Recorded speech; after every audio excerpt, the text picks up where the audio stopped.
என் உயர்வின் மேன்மையெல்லாம் ராஜாதி ராஜாவாம் ராஜாக்களுக்கெல்லாம் ராஜாவாம் இயேசு ராஜாவுக்கே உரியது, இயேசு கிறிஸ்துவுக்கே உரியது, ஒருவர் சேரக்கூடாத ஒளிகளில் வாசம் பண்ணுகிறவருக்கே உரியது, யூத கோத்திரத்து சிங்கத்துக்கே உரியது.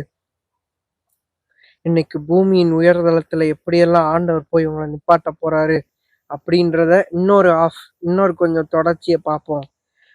அதை பத்தி கொஞ்சம் லேசா பார்ப்போம். ஆண்டவர் என்ன சொல்றாருன்னா, சிறுமையும் எளிமையுமானவர்களை அவர் உயர்த்துற தேவனா இருக்கிறாரு. அது மட்டும் இல்லாம அவர் தமக்கு சித்தமானவனை உயர்த்துகிறார், தமக்கு சித்தமானவனை தாழ்த்துகிறார், தமக்கு சித்தமானவனை உயிரோட வைக்கிறார், தமக்கு சித்தமானவனை கொன்று போடுகிறார். இது பழைய ஏற்பாடு. கொன்று போடுகிறார மட்டும் நீங்க கட் பண்ணிக்கோங்க. தமக்கு சித்தமானவர்களை உயர்த்துகிறார், தாழ்த்துகிறார், உயிரோட வைக்கிறார். இதுதான் புதிய ஏற்பாடு. ஏன்னா அவர் தேவன் அன்பாகவே இருக்கிறார். அன்பில்லாதவன் தேவனை அறியான். அவர் கிருபையுள்ள தேவன், அவர் இரக்கத்தில் ஐஸ்வர்ய சம்மனர். அவர் நம்ம மேல அன்பாதான் இருக்கிறாரு, தயவா இருக்கிறாரு, கிருபையா இருக்கிறாரு. அப்ப எப்படி இந்த பூமியின் உயர்தளத்துல இந்த சாதாரண சிறுமையும் எளிமையுமானவர்களை போய் நிப்பாட்டுறாரு? எப்படி ஆண்டவர் ஒருத்தன்ட்ட பேசுவாரு? இந்த உலகத்துல அவர் எவன்ட்டனாலும் பேசலாம். ஆமா, இன்னைக்கு ராத்திரி அவர் நினைச்சாருன்னா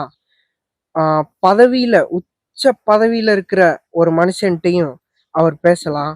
இல்ல ரொம்ப சாதாரணமான ஒரு மனுஷங்கிட்டையும் ஆண்டவர் பேசலாம். அவர் பேசுற மெயினான இடம் சொப்பனம், கனவுலதான். அவர் யாருகிட்டனாலும் எப்படினாலும் புகுந்து பேசுற ஒரு மெயினான இடம் அது கனவு. கனவு அதனால வருது இதனால வருதுன்னு சயின்ஸ் சொல்லலாம். ஆனா அதுதான் மெயினான ஏரியா. ஒவ்வொரு மனுஷன்ட்டையும், அது எப்பேற்பட்ட மனுஷனா இருக்கட்டும், பாவியா இருக்கட்டும், நீதிமானா இருக்கட்டும், பதவியில இருக்கிறவனா இருக்கட்டும், சாதாரண ஆட்களா இருக்கட்டும், யாரா வேணா இருக்கட்டும், கனவுல புகுந்து அவர் பேசுவார். இதை யோபுல மென்ஷன் பண்ணியிருப்பாங்க.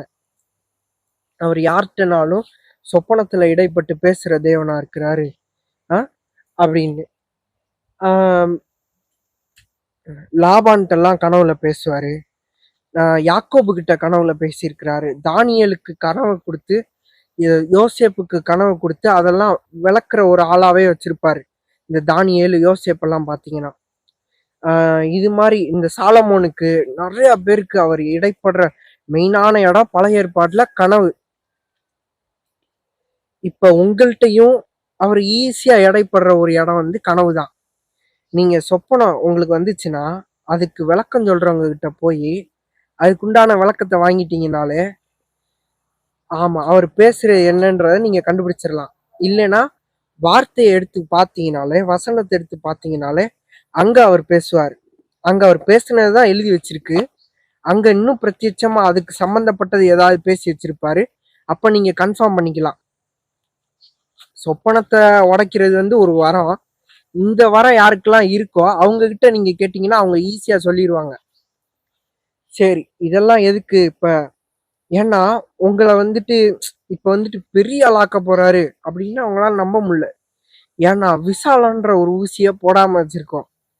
இந்த ஊசிய போட்டா பூமியில பாதியை நம்ம யார்கிட்ட வாங்கலாம், இல்ல பூமியில மீதியை நம்ம யார்கிட்ட விற்கலாம் அப்படின்ற ஒரு இடத்துக்கு மனசு ஆட்டோமேட்டிக்கா யோசிக்க ஆரம்பிச்சிடும்.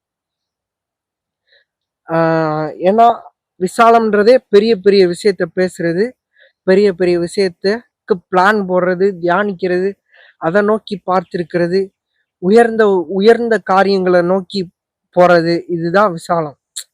ரொம்ப குறுகிய மனப்பான்மையில இல்லாம பிராட் மைண்டடா திங்க் பண்றதுதான் விசாலம்.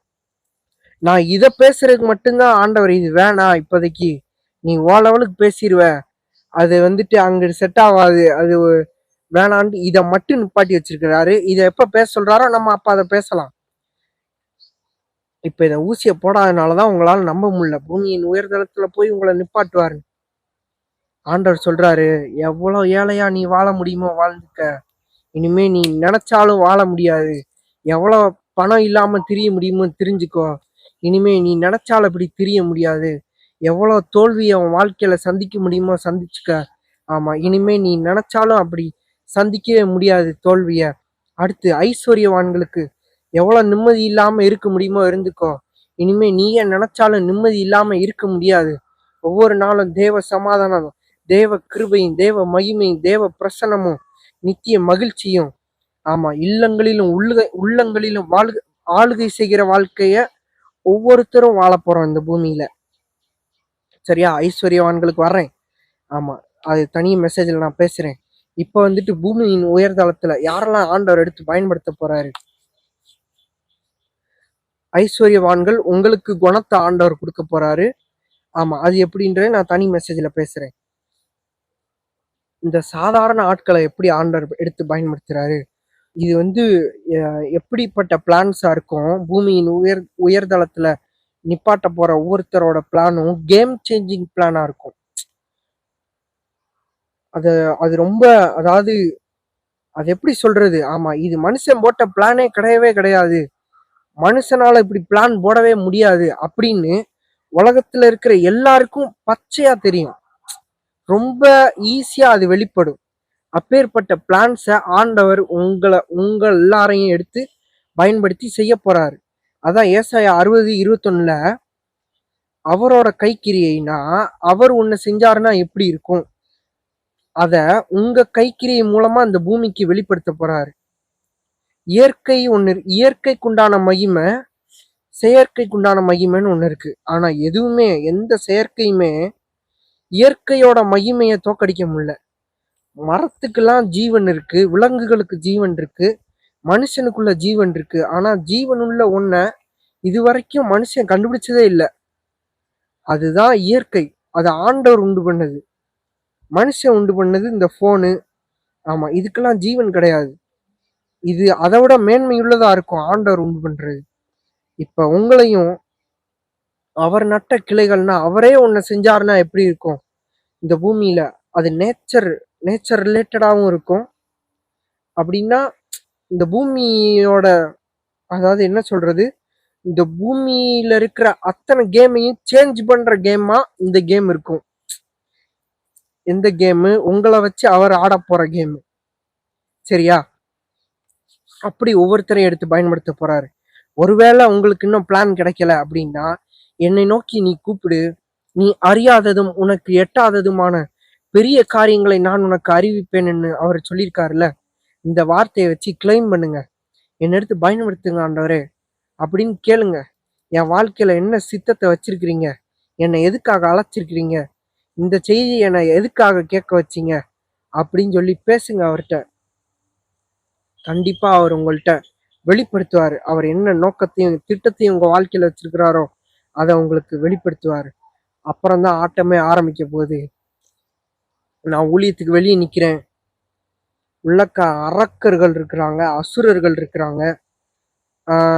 அவங்கள எதிர்த்து இந்த உலகத்துல ஊழியம் பண்றது, ஆமா, ரொம்ப ரொம்ப கஷ்டம். ரொம்ப ரொம்ப கஷ்டமா அன்னைக்கு இருந்துச்சு. இன்னைக்கு தமிழ்நாட்டுக்குள்ள ஊழியத்துல காலை வைக்கணும்னா, இன்னைக்கு தமிழ்நாட்டுக்குள்ள அரக்கர்கள் இருக்கிறாங்க. அவங்களெல்லாம் ஏத்து எப்படி ஆண்டவரை ஊழியம் சொல்றீங்க, ஊழியம் எப்படி ஆண்டவரை பண்றது அப்படின்னு தான் நான் கேட்டேன். அதுக்கு ஆண்டவர் சொல்றாரு, அவங்கள நிப்பாட்டினது நான் தான், உன்னை நிப்பாட்ட போறதும் நான் தான் அப்படின்னு சொல்லி, ஆமா, இன்னைக்கு எடுத்து பயன்படுத்திட்டு இருக்கிறாரு. என்னை எதுக்காக அழைச்சாரோ, ஆமா, அதை என் வாழ்க்கையில நிறைவேற்றி முடிச்சிருவாரு. அதை எவனாலையும் தடுக்க முடியாது. இதோ நாள் உண்டாகாததற்கு முன்னும் நானே இருக்கிறேன், என் கைக்கு தப்புவிக்கத்தக்கவன் ஒருவனும் இல்லை, நான் செய்ய நினைக்கிறதை தடுப்பவன் யார் அப்படின்னு கர்த்தர் கேட்கிறார் ஏசாயால. அவர் செய்ய நினைச்சத எவனாலையும் தடுக்க முடியாது. நீங்களே நினைச்சாலும் தடுக்க முடியாது. அதை எந்த சக்தியாலையும் மாற்ற முடியாது. நீங்க பூமியின் உயர்தளத்தை நம்புறதுக்கு நான் என்னோட எக்ஸ்பீரியன்ஸை உங்ககிட்ட ஷேர் பண்ணேன். இதை வச்சாவது நம்புங்க. ஏன்னா விசுவாசம்ன்றதே நம்புகிறதற்கு ஏதுவில்லாத இருக்கிறத நம்புறதுதான். உங்களால செய்ய முடியாது, ஆனாலும் அதை உங்களை வச்சு செய்வாரு. அதுதான் ஃபெய்த். அவர் செய்வார். உங்களால நீங்களா சுய முயற்சி, உங்க சுய சக்தி, சுய பலனு, உங்க சுய யுக்தி, இதெல்லாம் முடியாது. ஆனா அவர் உங்களோட இருக்கிறதுனால அதெல்லாம் கண்டிப்பா முடியும். சரியா? அதனாலதான் உன் சுய புத்தியின் மேல் சார்ந்திராமல், உன் சுய புத்தியின் மேல் சாயாமல், உன் முழு இருதயத்தோடும் கர்த்தர் மேல் நம்பிக்கையாயிரு. அவரே காரியத்தை வாய்க்க பண்ணுவார். அவர் எல்லாத்தையும் நடத்துவார் உங்க வாழ்க்கையில. அது எதுவா இருக்கட்டும், அவர் செய்ய நினைச்சதை உங்க வாழ்க்கையில நடத்தி முடிச்சிருவாரு. முடிச்சுதான் ஆகணும். ஆமா, அதை எவனாலையும் தடுக்க முடியாது, எவனாலையும் மாற்ற முடியாது. நீங்க வாக்குத்தத்தத்தை தியானிக்கணும். அவர் தந்த தரிசனங்களை தியானிக்கணும். அதை மனசுல வச்சுக்கணும். என்ன பிரச்சனை வந்தாலும், என்ன சூழ்நிலை, என்ன எதிர்மறை வந்தாலும் இதை மனசுல வச்சு இதை தியானிக்கணும். பிரச்சனையை தியானிக்க கூடாது. மாம்ச எண்ணங்களால மனசை நிரப்பக்கூடாது. பலவீனங்களை தியானிக்க கூடாது. அதுக்கு ஆப்போசிட்டா இருக்கிற நல்லதை தியானிக்கணும். அதை மெடிடேட் பண்ணணும்.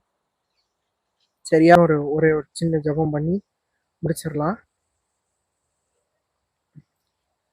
வானத்துக்கும் பூமிக்கும் ஆண்டவரே, வானத்திலும் பூமியிலும் சகல அதிகாரமும் பெற்றிருக்கிற சேனைகளின் தேவனாகிய கர்த்தாவே, அப்பா, இந்த உங்களுடைய பிள்ளைகள் எல்லாரையும் உங்க கரத்துல ஒப்பு கொடுக்கிறோம். மந்தையில் இல்லாத ஆடுகளையும் கூட்டி சேர்ப்பீராக. மந்தையில் இருக்கிற ஆடுகளை எல்லாம் தேவன் நீரே அவர்களுக்கு நல்ல மெய்ப்பனாய் இருப்பீராக. அவர்கள் எல்லோரையும் உங்க கரத்துல தாழ்த்தி ஒப்பு கொடுக்கிறோம். எல்லா எதிர்மறையான காரியங்களையும் அவர்கள் வாழ்வில, ஆமா, ஜீவன் நதியை பாய்ச்சி நீர் அவர்கள் எதிர்மறை எல்லாவற்றையும் இருந்ததற்கு தடயமில்லாமல் போக பண்ணுவீராக. இயேசு கிறிஸ்துவின் நாமத்தினால ஜீவன் நதி பாயட்டும். இயேசுவின் நாமத்தினால் அவர்கள் ஒவ்வொருவரின் வாழ்க்கையிலையும் பாயட்டும்.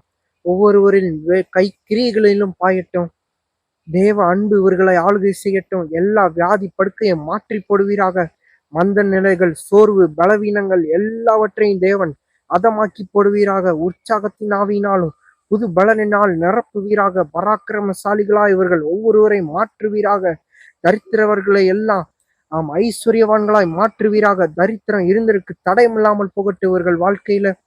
ஒவ்வொருவரையும் தேவன் நீர் அழைத்த அழைப்பை நீர் அவர்களுக்கு வெளியரங்கமாக்கி, பூமி தாங்கக்கூடாத அளவு உலக நாடுகள் திணறத்தக்கதா இவர்கள் ஒவ்வொருவரையும் எடுத்து பயன்படுத்துவீராக. இந்த கரத்துல உங்க பிள்ளைகள் எல்லாரையும் தாழ்த்தி ஒப்பு கொடுக்கிறோம். விசுவாசத்தை நீர் பெருக பண்ணுவீராக. விசுவாசத்தை துவக்குகிறவராகவும் முடிக்கிறவராகவும் நீர் இருக்கிறீர் என்பதை விளங்க பண்ணுவீராக, வெளியரங்கமாக்குவீராக. கர்த்தர், சேனைகளின் தேவனாகிய கர்த்தர், நீர் இவர்களோடு இருக்கிறீர் என்பதை இன்றும் என்றும் என்றென்றும் விளங்க பண்ணுவீராக.